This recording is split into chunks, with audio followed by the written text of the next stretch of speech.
"Who's this jerk?" John asked. He had taken a framed photograph from the piano and set it down on the kitchen table, where the woman was still sipping her morning tea. She reached for it. "He was a friend of mine," she said, and touched the edge of the silver frame with her fingertips. "Now he hates you, right? You thought he was your friend, right? But now he hates you." "No, he never hated me. But this was a long time ago. We were both young, very young then." "So where'd he go? California? I bet you don't even know.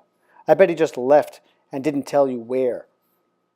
John picked up his spoon and ate another mouthful of cereal, then made a face. "I hate this kind of cereal. I only like sugar pops." "Don't eat it then. I can make you some toast if you'd like."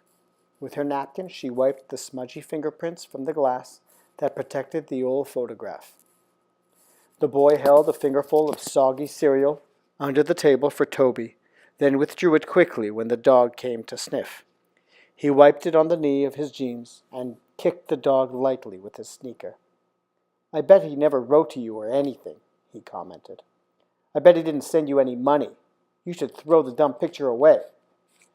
"He wrote to me often, but then he died. Do you want toast?" "Yeah." She looked at him wryly.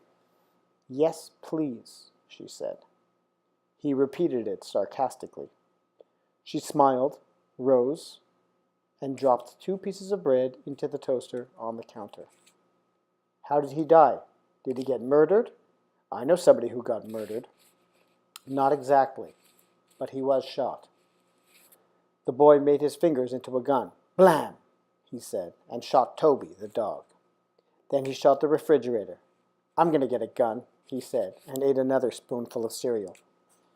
"So did his wife shoot him, or what?" he asked with his mouth full. "He didn't have a wife. He was killed in the war, in France." "I know a poem about France. I see London, I see France," he began in a sing-song voice, then interrupted himself. "Does your dog ever run away?" "No. Toby always stay close to the house. He's always waiting for his next meal," she told him, laughing lightly. "He'll die, though." "Someday, but he's not terribly old. He'll probably live another, maybe 7 years. Won't you, Toby?"